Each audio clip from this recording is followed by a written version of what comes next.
Good morning, good afternoon, good evening, YouTubers. It's getting dark here, but I wanted to get a video made. We were butchering a cow, and this is all the time I've got. Subject is, you'll see a vent of a rocket stove sticking out there. Theoretically a rocket stove. I don't know how good it is. I forgot my flashlight, so I'm not going to worry about that. But what I'm mainly focusing on here is a tarp shelter. This went up today. A friend of mine wanted to build a shelter for his goats and extra housing. And so what he got was pallets and the way to attach them. My discovery that I was like, we live in a different world today than we did yesterday. So what he used was a system I got, and it's a Kubineck. It's called poly webbing, polywoven webbing or strapping. You can look it up. I'll put a link down below for it. And that's this orange stuff that you see hanging out here. Like that. This stuff is like a lot of it. I think this is 3,000 pound brake test. Okay, they use it for shipping construction material, and you can watch videos on YouTube. I'll put a link down below, like I said, of the testing they do. One strap of it with a 4x8 load of plywood coming off of a truck about 4 feet off the ground, and they dump it off, and it does not break. And might have been a little bit bigger stuff, but same thing applies. Now, the way you attach it is with buckles. I forgot to get one laid out here, but that is the tool there for tensioning, and he did not use that. He's going to do it so he can remove it. He doesn't need 3,000 pound. That's my hand on that thing, and this thing is humongous. I thought it was about, I don't know, 8 inches long. When I got it, it was, you know, this thing is about, it's over a foot. Maybe about 15 inches long. I mean, it is humongous. Weighs about 2-3 pounds.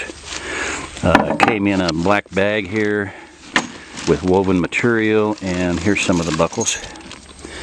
These are tensioning buckles. Again, you can look at those online. Get it out there so you can see it.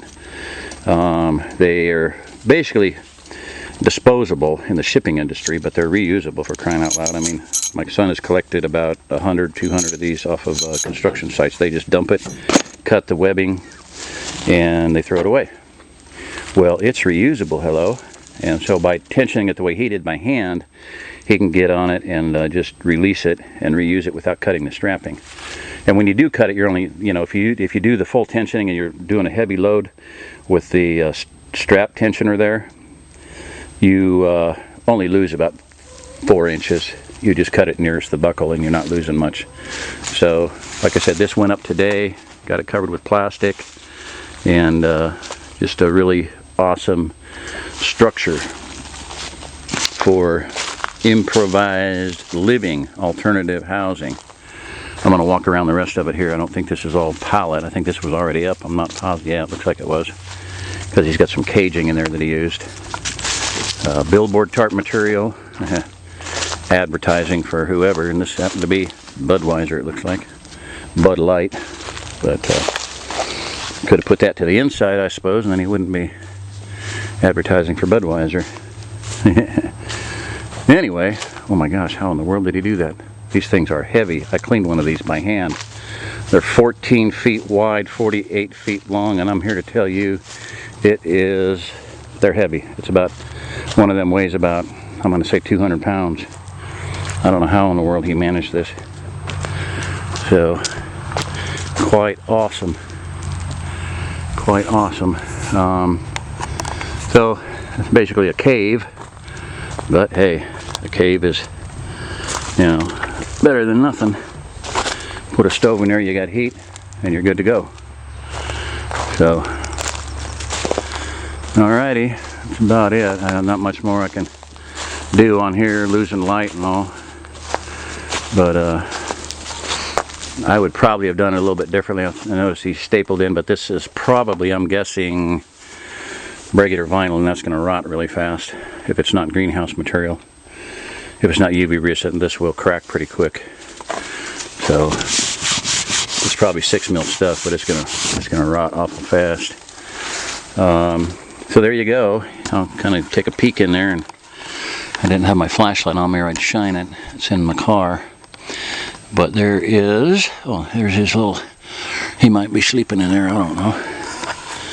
Might be bedtime already. Might be taking a nap, but I just wanted to get over here. Like I said, we were butchering a cow, and I didn't have, this is all the time I had today. I had to get up there. Actually, we're still up there working, so. Alrighty, well there you go, YouTubers. This is Jerry Diamond. If you're listening to this, you are the remnant. And here's how the remnant's going to be, a lot of the remnant's going to be living in a lot worse shape than this, but there you go. There's a, like I said, I don't know what it looks like. I haven't seen it yet, but he built what he called a rocket stove. And I gave him a wood stove to work with. Anyway, there you go. Alrighty. And what you can do with, when you buy land out here in the Ozarks, is you can have some logging done. And pretty much you can make some money on that and pay for a big chunk of the land by logging.